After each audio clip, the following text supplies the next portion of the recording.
خوش نصیب لوگ وہ جن کو نصیب ہو صحبت اللہ۔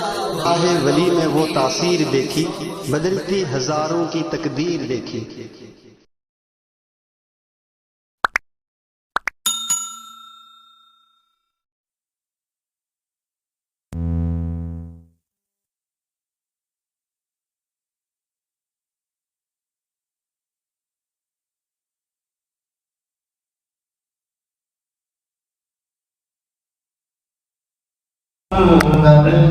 المعروف شيئا رواه مسلم۔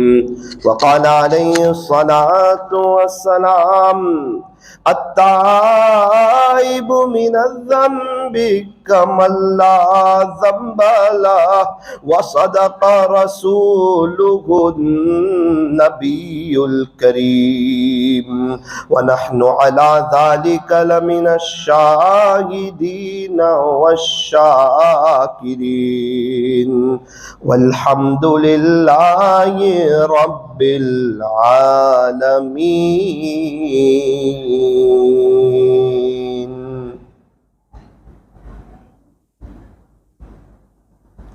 جو کرتا ہے تو چھپ کے اہل جہاں سے، جو کرتا ہے تو چھپ کے اہل جہاں سے، کوئی دیکھتا ہے تجھے آسمان سے، مٹ جائے گناہوں کا تصور اس جہاں سے، اگر یہ یقین ہو جائے کہ خدا دیکھ رہا ہے، اگر یہ یقین ہو جائے کہ خدا دیکھ رہا ہے، کر لے عبادت جوانی میں، یہ سستی اچھی نہیں،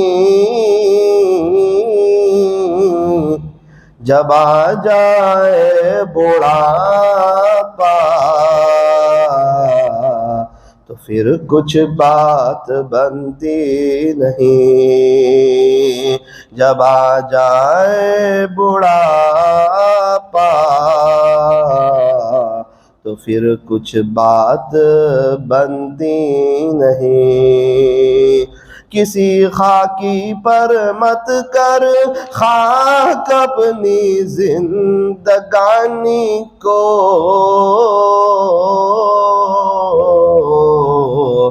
جوانی کر فدا اس پر جس نے دی جوانی کو، جوانی کر فدا اس پر جس نے دی جوانی کو، اٹھ بندے باندھ کمر کیا ڈرتا ہے، اٹھ بندے باندھ کمر کیا ڈرتا ہے، پھر آگے آگے دیکھ اللہ کیا کرتا ہے، پھر آگے آگے دیکھ اللہ کیا کرتا ہے۔ محبت سے درود شریف پڑھ لیجیے۔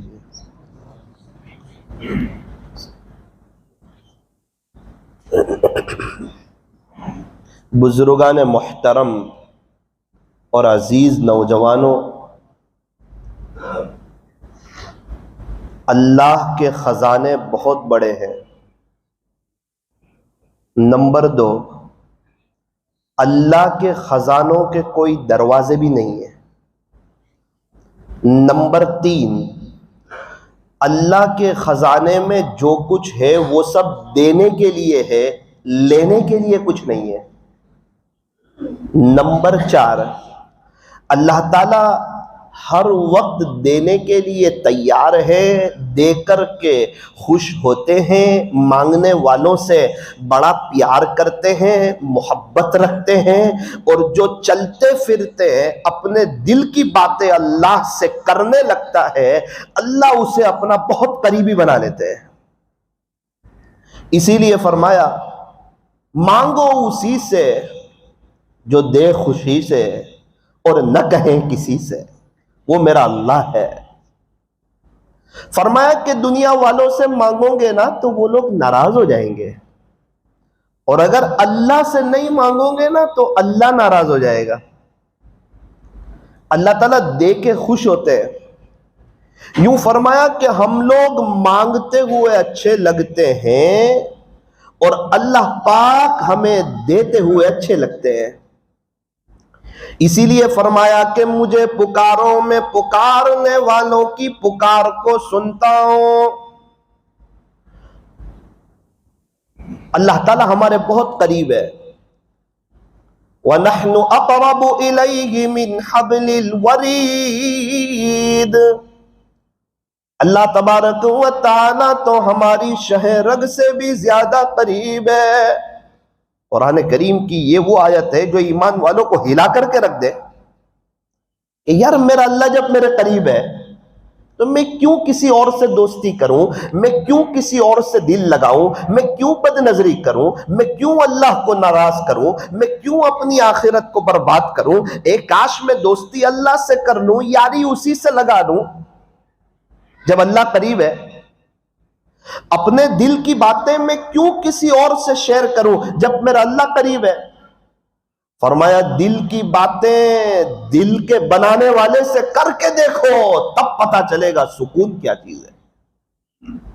دل کی باتیں دل کے بنانے والے سے کر کے دیکھو، سارے مسائل حل ہو سکتے ہیں، ساری پریشانیاں دور ہو سکتی ہے، سارے مسئلے حل ہو سکتے ہیں، سارے پرابلم سالو ہو سکتے ہیں، بیوی آنکھوں کی ٹھنڈک بن سکتی ہے، بچے فرما بردار ہو سکتے ہیں، پورے گھر میں اللہ کے دین کا ماحول قائم ہو سکتا ہے، روزی پیر پڑی مل سکتی ہے، دنیا اور آخرت سنور سکتی ہے، موت کے وقت کلمہ نصیب ہو سکتا ہے، اور قبر تحد نگاہ وسیع ہو سکتی ہے، قبر میں جنت کی کھڑکی کھل سکتی ہے، بغیر حساب کتاب کے ہم جنت میں داخل ہو سکتے ہیں، پل صراط پر سے آسانی سے گزر سکتے ہیں، پیارے نبی کے ہاتھوں حوض کوثر پر جام کوثر نصیب ہو سکتا ہے، جنت میں پیارے نبی کا پڑوس نصیب ہو سکتا ہے۔ وہ خوش نصیب لوگ جو جنت میں بار بار اپنے اللہ کا دیدار کریں گے، ان خوش نصیبوں میں ہمارا بھی شمار ہو سکتا ہے۔ شرط یہ ہے کہ ہمیں دعا کی توفیق ہو جائے، مانگنے کی توفیق ہو جائے۔ وہ کون سی چیز ہے جو اللہ کے خزانوں میں نہیں ہے، اور وہ کون سا کام ہے جو اللہ کر نہیں سکتا؟ فرمایا کہ سب کے دل اللہ کے ہاتھ میں، ہمارے گھر والوں کے دل بھی اللہ کے ہاتھ میں، ہماری بستی والوں کے دل بھی اللہ کے ہاتھ میں، سب کے دل اللہ کی دو انگلیوں کے درمیان ہے، اللہ جیسے چاہے اس طرف موڑ دے، اس کو پوچھنے والا کوئی نہیں۔ فرمایا کہ اللہ تبارک و تعالیٰ کا وزیر بھی کوئی نہیں، اس کا مشیر بھی کوئی نہیں، اس کا پارٹنر بھی کوئی نہیں، وہ تنے تنا بادشاہ ہے، وہی شہنشاہ ہے، وہی احکم الحاکمین ہے۔ آسمانوں کا مالک اللہ، زمینوں کا مالک اللہ، پہاڑوں کا مالک اللہ، سمندروں کا مالک اللہ، انسانوں کا مالک اللہ، فرشتوں کا مالک اللہ، جناتوں کا مالک اللہ، چرندوں کا درندوں کا مالک اللہ، چاند سورج ستاروں کا مالک اللہ، سارے نبیوں کا مالک اللہ، قیامت کے دن کا مالک اللہ، مالک یوم الدین، تیرا اللہ روز جزا کا مالک ہے، قیامت کے دن کے مالک اللہ ہے۔ تو کیا اللہ دنیا کے مالک نہیں؟ فرمایا ایسی بات نہیں ہے، دنیا میں اللہ تعالیٰ نے انسانوں کو تھوڑا سا اختیار دیا ہے، تھوڑا سا پاور دیا ہے، دونوں راستے کھلے رکھے، ایک راستہ جنت کی طرف جاتا ہے، دوسرا راستہ جہنم کی طرف جاتا ہے۔ جہنم میں بے چینی ہوتی ہے، پریشانی ہوتی ہے، تکلیف ہوتی ہے۔ جو بندہ دنیا میں جہنم کے راستے پر چلتا ہے ہمیشہ بے چین رہتا ہے، اندر سے پریشان رہتا ہے، اندر سے تڑپتا رہتا ہے، اس کے اندر ہیٹر چلتا رہتا ہے، اس کے بچے اور اس کے ماتحت اس کے نافرمان ہوتے رہتے ہیں، اللہ کی زمین پر زندگی گزارنے کا اسے مزہ نصیب نہیں ہوتا ہے۔ جب باپ ناراض ہو، بیٹے کو ابو کے گھر میں اچھا نہیں لگتا، بالکل اسی طرح جب اللہ ناراض ہو پھر بندے کو اللہ کی زمین پہ اچھا نہیں لگتا۔ کیا کریں گے اس کی نافرمانی کر کے؟ کہاں سے سکون لائیں گے؟ کہاں سے اطمینان لائیں گے؟ گھر والوں کی محبت کہاں سے لائیں گے؟ دلوں کا سکون کہاں سے لائیں گے؟ وہ نورانیت کہاں سے لائیں گے؟ وہ پیر پڑی روزی کہاں سے لائیں گے؟ وہ دنیا کی کامیابی کہاں سے لائیں گے؟ وہ جنت کا باغ کہاں سے بنائیں گے؟ جب اللہ ہی ناراض ہو پھر کچھ نہیں ہوتا۔ جب ابا ہی ناراض ہو، بچہ لاکھ خرچہ کرے بھائی بہن کے پیچھے، وہ ابا کو خوش نہیں کر سکتا۔ پھر کیا کرے؟ کوئی بات نہیں، ابا سے کہہ دے ابا میرے سے غلطی ہوئی، میں نے آپ کو ناراض کیا، میں سوری کہتا ہوں، آئندہ آپ کو ناراض نہیں کروں گا۔ اللہ اکبر! باپ کا دل بڑا ہو جاتا ہے فوراً۔ ابھی سخت ترین ناراض تھا، بھائی بہنوں پہ خرچ کر رہا ہے، باپ ناراض ہے، گھر کے ساز و سامان لا رہا ہے، باپ ناراض ہے، ایک مرتبہ کہہ دیا ابا سوری میرے سے غلطی ہوئی، میں نے آپ کو ناراض کیا، اب نہیں کروں گا، یہ پکی بات ہے، اب آپ کو ناراض نہیں کروں گا۔ باپ کا دل بڑا ہو گیا، دعائیں دینے لگا، خزانے بیٹوں کے لیے کھول دیے، اور اپنے بیٹے سے فوراً خوش ہو گیا، اور اس بات پر مطمئن ہو گیا کہ اب میرا بیٹا مجھے ناراض نہیں کرے گا۔ دنیا بھر کے کام کیے، مسئلہ حل نہیں ہوا، بھائی بہنوں پہ خرچہ کیا، مسئلہ حل نہیں ہوا، گھر میں سبزی لایا، فروٹ لایا، چیزیں لایا، امی کو سونا دلا دیا، دنیا بھر کے خرچے کر رہا ہے، مسئلہ حل نہیں ہو رہا ہے۔ مسئلہ حل ہو رہا ہے، فرمایا ابا سے معافی مانگ کے مسئلہ حل ہو رہا ہے، اب گھر میں اچھا لگ رہا ہے، گھر میں سکون لگ رہا ہے، ابا کی محبت لگ رہی ہے، ابا کے سامنے بیٹھنے میں مزہ آ رہی ہے، پہلے ڈر لگ رہی تھی، وحشت معلوم ہو رہی تھی، ابا سے بات کرنے کو جی نہیں چاہ رہا تھا۔ جب بندے سے اللہ ناراض ہو نا، پھر بندے کو اللہ سے وحشت ہو جاتی ہے، دعا مانگنے کو جی نہیں چاہتا، اللہ سے باتیں کرنے کو جی نہیں چاہتا، لمبا رکوع لمبا سجدہ کرنے کو جی نہیں چاہتا، اللہ کے گھر میں زیادہ دیر بیٹھنے کو جی نہیں چاہتا، مسجدوں سے وحشت لگتی ہے، اللہ اس بندے سے ناراض ہوتے ہیں۔ اسی لیے فرمایا المؤمن فی المسجد کالسمک فی الماء، مومن تو مسجد میں ایسا ہے جیسا کہ مچھلی پانی میں، مچھلی کو پانی میں مزہ آتی ہے، مومن کو مسجد میں مزہ آتی ہے، سکون مل جاتا ہے، اپنے پچھلے غم سب بھول جاتا ہے، ایسا لگتا ہے جتنی بلائیں، جتنی پریشانیاں، جتنے ٹینشن، جتنے ڈپریشن تھے سب مسجد کے گیٹ پر رہ گئے، اور یہ اللہ کے گھر میں آ کے باغ و بہار میں آ گیا۔ ابھی ہم یہاں بیٹھے ہوئے مسجد میں کتنا اچھا لگ رہا ہے، چین، سکون، اطمینان، امن و امان، ایسا لگتا ہے کہ دنیا کا کوئی ٹینشن ہی نہیں ہے، غم پروف ہو گیا دل مسجد میں آ کے، ایسا لگتا ہے مسجد میں آئے کسی نے ہمارے دل کو دھو دیا اور یوں کہا جا میرے گھر میں جا تو نو ٹینشن ہو جائے گا۔ منافق کی مثال بیان فرمائی، منافق مسجد میں ایسا ہے جیسا کہ پرندہ پنجرے میں، پرندہ پنجرے میں پھڑپھڑاتا ہے، ذرا سا پنجرے کا گیٹ کھلے میں اڑ جاؤں مجھے اچھا نہیں لگتا۔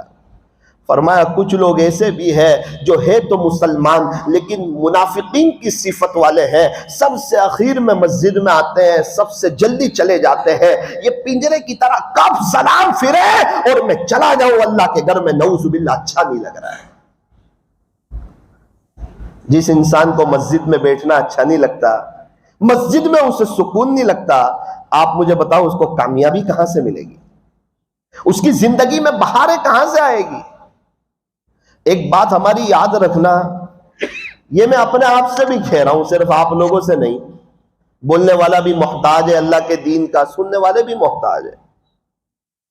جس کے پاس اپنے اللہ کے لیے وقت نہ ہو اس کے اچھے دن کبھی بھی آ نہیں سکتے، آپ لکھ کے رکھیں۔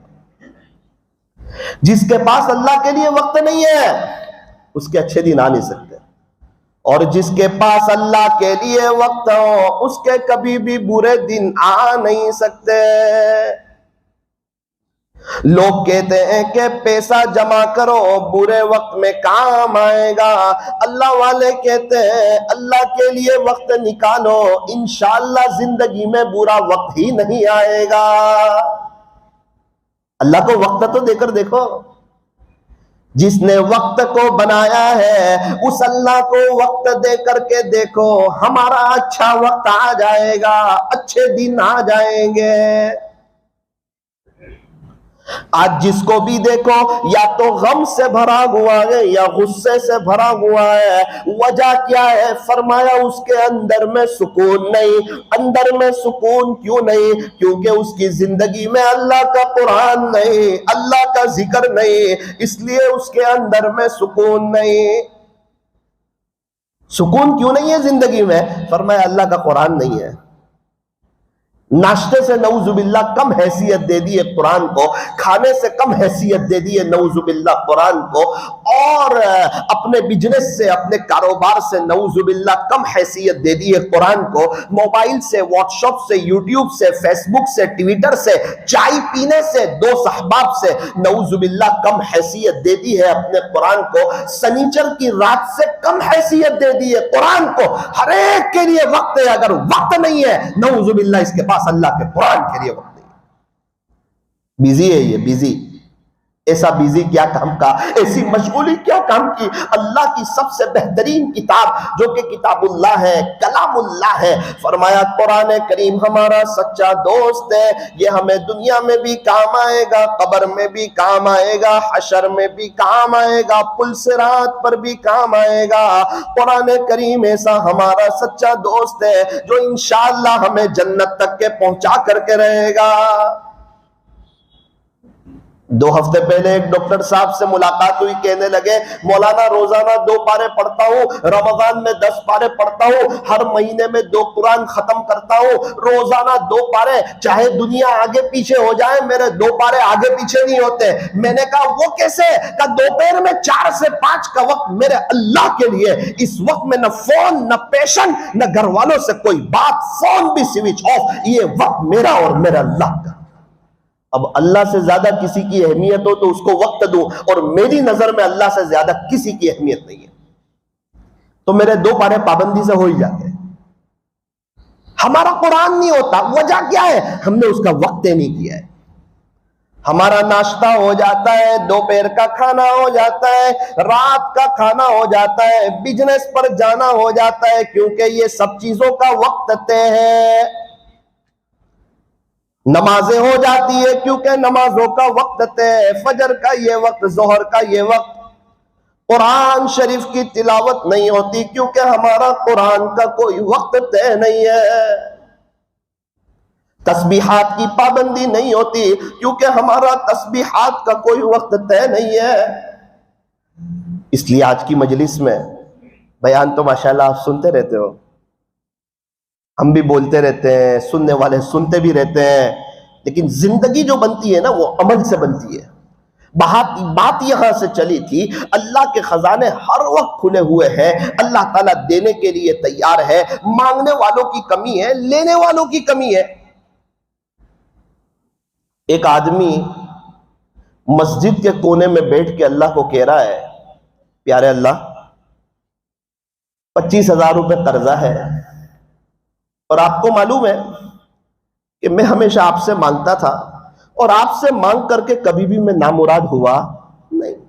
اب 25,000 روپے قرضہ ہے, صبح 10 بجے کا وقت ہے, 11 بجے مجھے دینے ہیں, میرے پاس پیسے کوئی نہیں ہے. اللہ آپ میرا انتظام کیجئے. آپ تو پکارنے والوں کی پکار کو سنتے ہیں, آپ تو بڑے بادشاہ ہیں, بڑے شہنشاہ ہیں, اور میں کوئی معمولی جگہ میں نہیں آیا ہوں, میں آپ کے شاہی دربار میں آ گیا ہوں. خوشی میں بھی آپ کو پکارتا, غمی میں بھی آپ کو پکارتا. اللہ میرے 25,000 کا مسئلہ حل کر دیجئے. 11 بجے دینے ہیں, وعدہ آگے پیچھے ہو جائے گا. میں نے آپ کی ذات پر بھروسہ کرتے ہوئے قرضہ لیا تھا, اور قرضہ اس لیے لیا تھا کہ میرے پاس پیسے کوئی نہیں تھے. نیت سچی تھی, دینے کا ارادہ سچا تھا. رب کوئی غیبی نظام چلا دیجئے. اللہ کے سامنے رو رہا ہے, اللہ سے کہہ رہا ہے, اللہ کے سامنے تڑپ رہا ہے. مسجد کے قریب میں ایک مالدار کا مکان تھا. اس کو دل کے اندر ایک درد شروع ہوا, گھبراہٹ شروع ہوئی, بے چینی شروع ہوئی. اس کے دل میں خیال آیا کہ یہ شاید تیری آخری گھڑیاں ہیں. ایسا لگتا ہے کہ تجھے اٹیک آ رہا ہے. کیا بہتر ہو ایمبولنس کو بلایا جائے, ڈاکٹر صاحب کے پاس جایا جائے, کوئی علاج ہو جائے, کوئی ٹریٹمنٹ ہو جائے. موبائل ہاتھ میں لیتا ہے, دل میں خیال آتا ہے اگر وقت آ ہی گیا ہو, پوری دنیا کے ڈاکٹر مل کے مجھے بچا نہیں سکتے, کیا بہتر ہو کہ میں مسجد چلا جاؤں, اللہ کے گھر چلا جاؤں, وضو کروں, 2 رکعت صلاۃ الحاجت کی پڑھ لوں, شاید اللہ مجھے اچھا کر دے. اگر میری زندگی میں موت لکھی ہوئی ہو تو میں اللہ کے گھر میں مر جاؤں. یہ میرے لیے سعادت کی بات ہے, یہ میرے لیے خوشی کی بات ہے. مسجد میں آیا, وضو کیا. جیسے ہی جماعت خانے میں آیا, عجیب منظر دیکھا. ایک آدمی ہے جو رو رہا ہے, تڑپ رہا ہے, آہیں بھر رہا ہے. اس کی بات سنی, کیا کہتا ہے؟ وہ اپنے اللہ سے کہہ رہا تھا, باری تعالیٰ اب 20 منٹ باقی ہے, میرے قرضے کا وقت آ چکا ہے. اللہ آپ مجھے اپنے خزانے غیب سے 25,000 دے دیجئے. میں ہمیشہ آپ سے مانگتا ہوں, اسی لیے عزت کے ساتھ ہوں. آپ نے مجھے کبھی ذلیل نہیں کیا, کسی کے سامنے ہاتھ پھیلانے والا نہیں بنایا. آپ نے مجھے ہمیشہ دل کا سخی بنایا. رب کریم کوئی غیبی نظام چلا دیجئے, میرے 25,000 کا انتظام فرما دیجئے. او یہ تو بڑا مالدار آدمی تھا, کئی فیکٹریوں کا مالک تھا. اس نے دل میں سوچا کہ کیا بہتر ہو میں اس کو 25,000 دے دوں, شاید میرا اچھا خاتمہ ہو جائے, یا اللہ تعالیٰ مجھے شفا دے دے. ابھی دل میں پکی نیت کی کہ مجھے اس کو 25,000 روپے دینے ہیں, اور وہ بے چینی, وہ تکلیف, وہ گھبراہٹ, وہ سب ختم ہو گئی. یہ سمجھ گیا کہ مجھے کوئی اٹیک نہیں تھا, کوئی تکلیف نہیں تھی, کوئی گھبراہٹ نہیں تھی. یہ بندہ مسجد میں رو رہا تھا, اسی لیے اللہ تعالیٰ نے مجھے گھر میں بے چین کیا, کیونکہ اس وقت میں کبھی بھی مسجد میں نہیں آتا ہوں. اللہ نے مجھے اس کے رونے پہ مسجد میں بھیجا ہے کہ جا, میرا ایک بندہ رو رہا ہے, اس کو میں کبھی تیرے در پہ نہیں بھیجوں گا, تجھے اس کے پاس بھیجوں گا, کیونکہ وہ میرے سے مانگ رہا ہے, سودا مجھ سے کر رہا ہے, باتیں مجھ سے کر رہا ہے, دل کی تار مجھ سے جوڑ رہا ہے, مجھے کہہ رہا ہے. اس نے اس کو ہاتھ مارا, 25,000 روپے جیب میں سے نکالے, کہ بھائی صاحب یہ 25,000 روپے اللہ نے آپ کو بھیج دیے ہیں, آپ اپنا قرض ادا کر دیجئے. اس نے جزاکم اللہ کہا, بہت اللہ کا شکریہ ادا کیا کہ اللہ میں نے ان کا جزاکم اللہ کہہ دیا, لیکن حقیقت میں آپ کا شکر ادا کرنا چاہتا ہوں, کیونکہ ان کے دل میں ڈالنے والا آپ, ان کے دل میں بات ڈالنے والے آپ ہیں. آپ نے میری سن لی. قریب رب آپ کا احسان ہے, کرم ہے, میں ہمیشہ آپ سے مانگتا رہوں گا. اسی لیے میں خوشحال ہوں, اسی لیے میں عزتوں کے ساتھ ہوں, اسی لیے میں چین سکون کے ساتھ ہوں کہ میں آپ سے مانگتا, آپ میرے کان بنا دیتے, میرا یقین بڑھ جاتا, مجھے کسی اور کے پاس جانے کی ضرورت نہیں ہے. رب کریم آگے بھی میرے کام بنا دیا کرنا. دعا ختم ہوئی. اس نے کہا, جیب میں سے ایک کارڈ نکالا, اسے دیا, کہا بھائی صاحب اب جب بھی آپ کو تکلیف آئے نا کوئی, تو اس طرح رونا مت یار, ہمیں تکلیف ہو جاتی ہے گھر میں, یہ ایڈریس لے لو, ایک مجھے فون کر دینا, آپ کو پاس پیسے پہنچ جائیں گے. سمجھ گیا کہ یہ اللہ والے, ایک فون کر دینا مجھے, جتنے کی ضرورت ہو پیسے آپ کے پاس پہنچ جائیں گے. یار مہربانی کرو, اس طرح نہ رو, ہم تکلیف میں آ جاتے ہیں, اللہ تعالیٰ نے ہمیں بے چین کر دیا، ہلا دیا، مسجد میں بھیج دیا اور ہمیں آپ کو پیسے دینے پر اللہ نے مجبور کر دیا، آپ کو اب کبھی بھی ضرورت ہو مجھے فون کر دیا کرنا، اس میں میرا ایڈریس لکھا ہوا ہے۔ اس نے کہا آپ کے 25,000 تو قبول ہے، معذرت کے ساتھ یہ آپ کا ایڈریس قبول نہیں ہے۔ کیوں؟ آپ کو پیسے کی ضرورت نہیں، فرمایا جہاں سے ملتے ہیں نا وہاں کا ایڈریس مجھے معلوم ہے۔ کہاں سے ملتے ہیں؟ کہ اللہ کی طرف سے۔ وہ کیسے ملتے ہیں؟ فرمایا جیسے آپ کو اس نے بھیجنے پہ مجبور کیا۔ اسی لیے فرمایا ٹوٹے رشتے وہ جوڑ دیتا ہے، بات رب پہ جو چھوڑ دیتا ہے، اس رب کے لطف و کرم کے کیا کیا کہنے، لاکھ مانگو تو کروڑ دیتا ہے۔ اللہ تعالیٰ دینے کے لیے تیار ہے، لینے والے کہاں ہے؟ مانگنے والے کہاں ہے؟ ہاتھ پھیلانے والے کہاں ہے؟ منت سماجت کرنے والے کہاں ہے؟ اللہ کو منوانے والے کہاں ہے؟ اپنے دل کی تار اللہ کے سامنے جوڑنے والے کہاں ہے؟ اللہ کے سامنے رونے والے کہاں ہے؟ آنسو بڑی نعمت ہے، ادھر نکلے ادھر ان کو خبر ہو، کوئی آنسو تو ایسا معتبر ہو۔ ٹپک پڑتے ہیں آنسو جب اللہ کی یاد آتی ہے، یہ وہ بارش ہے جس کا کوئی موسم نہیں ہوتا۔ اللہ کے خوف سے جب آنسو نکلتے ہیں، اس آنکھ پر اللہ جہنم کی آگ کو حرام فرما دیتے ہیں۔ صحابہ کرام تو نیکیاں کر کے روتے تھے، ہم گناہ کر کے بھی نہیں روتے۔ چھوٹے بچے کا کوئی کام رکتا نہیں ہے، حالانکہ بول نہیں سکتا، کما نہیں سکتا، چل نہیں سکتا، دماغ سے سوچ نہیں سکتا، کمانے کے پلاننگ بنا نہیں سکتا، اپنے ہاتھ سے کچھ کام کر نہیں سکتا، اپنی ضرورت کی چیز زبان سے کہہ نہیں سکتا، پھر بھی چھوٹے بچے کا کوئی کام رکتا نہیں ہے کیونکہ وہ رونا جانتا ہے۔ فرمایا اے انسان تیرا بھی کوئی کام نہ رک کہ اگر تو بھی اپنے رب کے سامنے رونا جان لے۔ اللہ والوں کا کوئی کام رکتا نہیں ہے کیونکہ وہ رونا جانتے ہیں۔ ہمیں کیسے رونا ہے؟ ہمارے یہاں تو انسان تھوڑا سا نیک ہو جاتا ہے، وہ اپنے آپ کو نیک سمجھنے لگتا ہے۔ جو اپنے آپ کو نیک سمجھتا ہے اللہ اس سے رونے کی توفیق نہیں دیتے، اس کے دل کو سخت کر دیتے ہیں، مناجات کی لذت سے اسے محروم کر دیتے ہیں۔ پیسوں سے بھی زیادہ بڑا نیکی کا تکبر پیسوں سے بھی بڑا ہوا کرتا ہے۔ جس نے شراب پی ہوئی ہو وہ سمجھتا ہے میں اچھا ہوں، سب کی نظر میں برا ہوتا ہے۔ بالکل اسی طرح تکبر کا بھی نشہ ہے، وہ سمجھتا ہے میں کچھ ہوں، اور جو اپنی نظر میں کچھ ہوتا ہے وہ خدا کی نظر میں بھی کچھ نہیں ہوتا، خدا کی مخلوق کی نظر میں بھی کچھ نہیں ہوتا۔ فرمایا انسان تو کیا ہے؟ تو پہلے غسل کے لیے کسی اور کا محتاج تھا، تو آخری غسل کے لیے بھی کسی اور کا محتاج ہے۔ تو ہے کیا؟ تیرے پاس کیا تھا اور تو لے کر کیا جائے گا؟ تیرے پیٹ میں گندگی بھری ہوئی ہے، ناپاکی بھری ہوئی ہے، اللہ تجھے دن میں 3-4 دفعہ واش روم بھیج کر کے تجھے تیری اوقات بتاتا ہے، دیکھ تیرے پیٹ میں کیا بھرا ہوا ہے۔ تیری ابتدا تو دیکھ ناپاک قطرہ ہے، اور تیری انتہا تو دیکھ کیڑے مکوڑے تیرے بدن کو کھانے والے ہیں۔ یہ تیرا حسین بدن خاک میں مل جانے والا ہے۔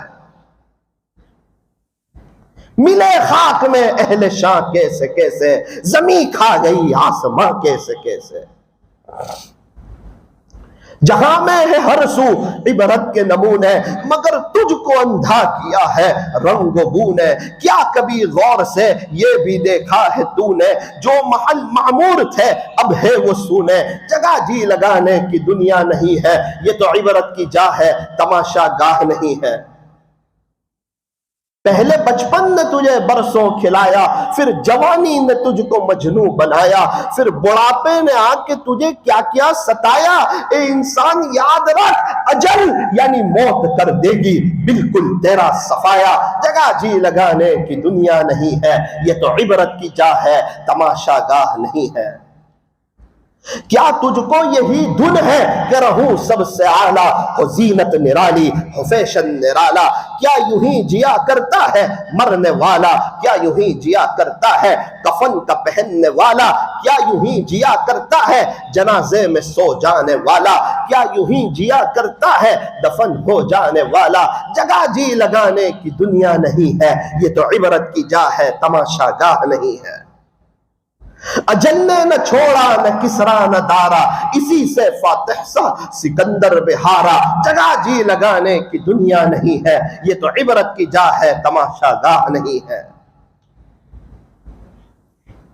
صبح ہوتی ہے شام ہوتی ہے، عمر یوں ہی تمام ہوتی ہے۔ یہ ون وے ہے، ون وے، یہاں سے جو ایک مرتبہ چلا جائے وہ دوبارہ نہیں آتا۔ قرآن کریم میں اللہ صاف اعلان فرما رہے ہیں، من عمل صالحا فلنفسه، جو شخص اچھا عمل کرے گا اپنی ذات کے لیے کرے گا، اللہ پر کوئی احسان نہیں کرے گا۔ کوئی نیکی کرے گا اپنے لیے کرے گا بھائی، اللہ پر کوئی احسان نہیں کرے گا۔ وَمَنْ أَسَاءَ فَعَلَيْهَا، فرمایا جو شخص کوئی برا عمل کرے گا اس کا وبال اسی پر ہوگا، اللہ کا کوئی نقصان نہیں کرے گا۔ وَمَا رَبُّكَ بِظَلَّامٍ لِّلْعَبِيدِ، تیرا اللہ اپنے بندوں پر ذرہ برابر بھی ظلم نہیں کرتا۔ اللہ تعالیٰ تو کامیاب کرنا چاہتے ہیں۔ بات یہاں سے چلی تھی، اللہ کے خزانوں کے دروازے کھلے ہوئے ہیں، ہر وقت دینے کے لیے تیار ہے۔ میرے عزیزو، سورت والو، نانپورہ والو، کشمیری مسجد والو، اے ثاقب تو خود بھی اس بات کو طے کر کہ انشاءاللہ جب بھی مسجد میں آئیں گے 3-4 منٹ اللہ سے بھیک ضرور مانگ کے جائیں گے۔ دیکھو وقت طے ہوگا تو دعا مانگنے کی توفیق ہوگی، وقت طے نہیں کرو گے بعد میں کئیوں کے جنازے اڑ گئے، ان کی بات آئی نہیں۔ قبرستان ایسے نوجوانوں سے بھرے پڑے ہیں جو یوں کہتے تھے بعد میں توبہ کریں گے، بات آئی نہیں، جوانی میں موت نے انہیں آپ پکڑا، اپنے اللہ کو پیارے ہو گئے۔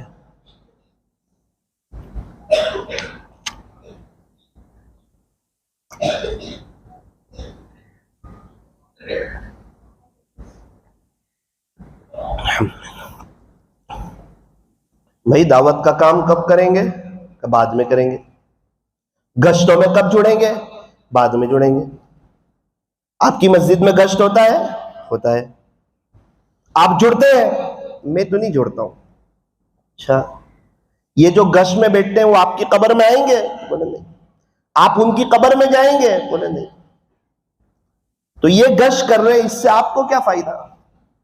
آپ کی مسجد سے 3 دن کی جماعت جاتی ہے، لوگ اللہ کے راستے میں جاتے ہیں، اپنے اللہ کے لیے وقت نکالتے ہیں، اپنے گھر کے نرم نرم بستروں کو قربان کر کے مسجد کی چٹائیوں پر سوتے ہیں، 5 وقت کی فرض نماز جماعت میں پہلی صف میں پڑھتے ہیں، تہجد میں اٹھ کے اللہ کے سامنے روتے ہیں۔ ہاں کچھ دیوانے لوگ چلے جاتے ہیں، آپ جاتے ہیں کہ میرے پاس وقت کہاں ہے اللہ کے لیے؟ میرے عزیز ہمیشہ کے لیے مر کے چلا جائے گا اللہ کے پاس، ابھی زندگی میں اللہ کے لیے وقت نہیں ہے۔ سارے مسائل کا آسان حل، بستر اٹھا اور اللہ کے راستے میں چل۔ ایک شخص سے یوں کہا چلو بھائی گش میں آ جاؤ، ذمہ دار تھے، جماعت گئی، آپ گش میں کیوں نہیں آتے؟ انہوں نے کہا کیا میں نے گش کا کوئی ٹھیکہ لے رکھا ہے؟ اللہ اکبر، اللہ نے 10 سال تک ان کو گش سے محروم کر دیا۔ ارے ٹھیکہ؟ میرا دین نہ تیرا محتاج ہے نہ کسی اور کا محتاج ہے، تیری پیدائش سے پہلے بھی میرے دین کا کام چلتا تھا، تیرے دنیا سے جانے کے بعد بھی بڑی شان سے میرے دین کا کام چلے گا۔ اگر تو میرے دین کا کام نہیں کرے گا میں گونگے بہروں کو کھڑا کروں گا، سماج سے معذورین کو کھڑا کروں گا، ان کی جماعتیں چلا کر کے بتاؤں گا، وہ اشارے سے بیان کریں گے، تو دیکھنا تو زبان سے لوگوں کو اللہ کی طرف بلاتا نہیں، صرف دکان کا مال بیچتے آتا ہے، اللہ کی طرف بلاتے نہیں آتا۔ دیکھنا کچھ ایسے لوگ کھڑے کروں گا جو اشارے سے میرے دین کی باتوں کو سمجھائیں گے، پیارے نبی کی باتوں کو سمجھائیں گے۔ اللہ کا دین نہ پہلے تیرا محتاج تھا نہ اب تیرا محتاج ہے، ہم اللہ کے دین کے محتاج ہیں۔ اس لیے اس بات کو نیت کریں کہ مسجد میں عشاء کے بعد تعلیم ہوتی ہے، ہم اپنی ذمہ داری سمجھ کے بیٹھیں گے انشاءاللہ کہ عشاء کی نماز ہماری اپنی مسجد میں ہو، بھئی ملاقات ہم کریں، گشت میں ہم جڑیں، اللہ کے راستے میں ہم جائیں، تاکہ مرے تو ایمان کے ساتھ جائیں، کلمے کے ساتھ جائیں، اللہ کے دین کی محنت کے ساتھ جائیں۔ بھئی قرآن شریف پڑھا نہیں سکتے، حافظ کلاس پڑھا نہیں سکتے، تفسیر کر نہیں سکتے، درس حدیث دے نہیں سکتے، کچھ تو کریں اپنے اللہ کے لیے، انشاءاللہ بڑا فائدہ ہوگا۔ اسی بات کو لے کر اپنی بات کو ختم کروں، اللہ کے خزانوں کے دروازے کھلے ہوئے ہیں اور اللہ تعالی ہمیشہ دینے کے لیے تیار ہے، لینے والوں کی کمی ہے۔ ایک دو عمل آپ کو بتا دیتا ہوں، نیت کرو انشاءاللہ اس پر عمل کرو گے۔ جمعہ کی نماز کے بعد جو شخص 100 مرتبہ سبحان اللہ العظیم و بحمدہ، کیا سبحان اللہ العظیم و بحمدہ، جمعہ کی نماز کے بعد جو 100 مرتبہ پڑھے گا، کتنی مرتبہ؟ 100 مرتبہ، پڑھنے والے کے 1,00,000 گناہ معاف ہوں گے، اس کے ابو کے 12,000 گناہ معاف ہوں گے، اس کی اماں کے 12,000 گناہ معاف ہوں گے۔ حدیث شریف کا مضمون سنا رہا ہوں، پیارے نبی کے ارشاد کا خلاصہ سنا رہا ہوں، کوئی پیر صاحب کی بات نہیں بتا رہا ہوں آپ کو، ایک دم سچی اور پکی بات بتا رہا ہوں۔ پڑھنے والے کے 1,00,000 گناہ، اس کے ابو کے 12,000 گناہ، اس کی اماں کے 12,000 گناہ۔ اب مستورات تو ظہر کی نماز کے بعد پڑھ لیں، جمعہ کے دن۔ ایک عورت جمعہ کے دن گھر میں ظہر پڑھتی ہوگی، اس کے بعد یہ وظیفہ پڑھتی تھی، 5 سال تک پڑھتی رہی۔ 5 سال کے بعد اس کی ماں خواب میں آئی، کہا بیٹی تو ہر جمعہ کو پڑھتی تھی نا، میرے 12,000 گناہ معاف ہو جاتے تھے، میں نے زندگی میں گناہ بہت کیے تھے، آج 5 سال ہو گئے تجھے پڑھتے پڑھتے، مجھے یہاں پتا چلتا تھا کہ تو پڑھ رہی ہے، میرے گناہ معاف ہو رہے، الحمدللہ آج 5 سال ہو گئے، آج میرے 7 گناہ معاف ہو گئے۔ خلاصہ یہ، آج میرے رب نے میری مغفرت فرما دی، بیٹی جزاک اللہ، تو نے مجھ پہ احسان کیا۔ سبحان اللہ العظیم و بحمدہ سنتوں کے بعد بھی پڑھ سکتے، مسجد میں بیٹھ کے پڑھنا ضروری نہیں، گھر جاتے جاتے بھی پڑھ سکتے، چلتے پھرتے بھی پڑھ سکتے، عصر سے پہلے تک بھی پڑھ سکتے، بلکہ علماء نے یہاں تک لکھا ہے اگر بھول جائے تو مغرب کی اذان غروب سے پہلے بھی پڑھ سکتے۔ اس لیے نیت کرو انشاءاللہ اس وظیفے کو کبھی چھوڑیں گے نہیں انشاءاللہ۔ نمبر 2، عصر کی نماز کے بعد جو شخص 80 مرتبہ اپنی جگہ بیٹھ کر، دیکھو یہاں یہ بات ہے کہ اپنی جگہ بیٹھ کر 80 مرتبہ اللہم صلی علی محمد النبی الامی وعلی آلہ وسلم تسلیما۔ جمعہ کے دن عصر کی نماز کے بعد جو شخص اپنی جگہ بیٹھ کر کے 80 مرتبہ پڑھے گا، اللہ تعالیٰ اس کے 80 سال کے گناہ معاف فرمائیں گے، 80 سال کی عبادت کا ثواب لکھ دیں گے۔ یہ خزانے کھلے ہوئے ہیں، دے رہے ہیں، لینے والوں کی کمی ہے، اللہ نواز رہے ہیں۔ آخری بات، اگر کوئی چاہتا ہو اللہ تعالیٰ مجھے عزتیں دے دے، ہر کوئی چاہتا ہے، عزت نفس کا تقاضا ہے۔ 1 دن کا بچہ ہے، اس کو بولو روئے گا، اس کو بولو بیٹا ہنسے گا، اس سے پتا چلا 2 دن کا بچہ بھی محبت کا بھوکا ہے۔ میٹھی زبان والوں کی مرچیاں بھی بک جاتی ہے، کڑوی زبان والوں کا شہد بھی نہیں بکتا ہے۔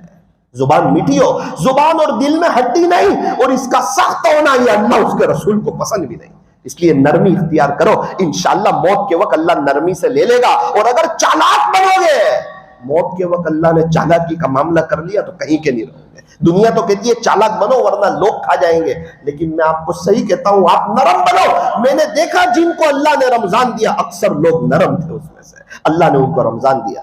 جمعہ کے دن مغرب کی نماز کے بعد، جمعہ کے دن جب عصر ختم ہوتی ہے مغرب شروع ہوتی ہے، مغرب کے بعد یا معزو جو شخص 41 مرتبہ پڑھے گا، 41 مرتبہ جو شخص یا معزو 41 مرتبہ پڑھے گا، اللہ تعالیٰ اس کو اتنی عزت دیں گے کہ لوگ تعجب میں رہ جائیں گے۔ ہاں یہ بات حدیث شریف میں نہیں ہے، یہ اللہ والوں کا وظیفہ ہے۔ پہلی جو 2 بات بتائی وہ حدیث شریف کا خلاصہ تھا، یہ اللہ والوں کا مجرب عمل ہے۔ جس نے بھی یہ عمل کیا اللہ تعالیٰ نے انہیں بہت عزتوں سے نوازا۔ آخری گزارش یہ ہے نیت کرو انشاءاللہ ہم لوگ توبہ کریں گے.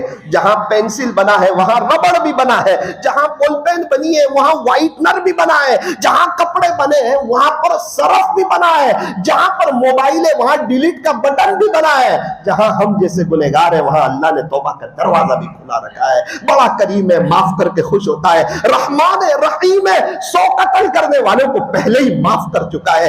ایک وہی تو ہے جو تانا نہیں دیتا. میرے عزیزو, اللہ کی طرف اگر پیٹ پھیر کے رہو گے, پریشان رہو گے, اللہ کی طرف آؤ گے, چین, سکون, اطمینان, امن و امان, کاروبار میں برکت, دنیا پیر پڑی, عزتوں بھری زندگی, بیوی بچوں کا فرما بردار ہونا, سب چیز آ جائے گی. اور اگر صرف اللہ کو ناراض کرو گے سب چیز ہاتھ سے چلی جائے گی. دنیا بھی بگڑ جائے گی, آخرت بھی بگڑ جائے گی. سورت کے تاجروں, ہم تو عقل مند ہیں, سمجھدار ہیں, نفع کی طرف چلتے ہیں, نقصان کی طرف نہیں چلتے. پہلے یہ اعلان کر دیا پیارے نبی کے طریقوں میں 100% کامیابی ہے.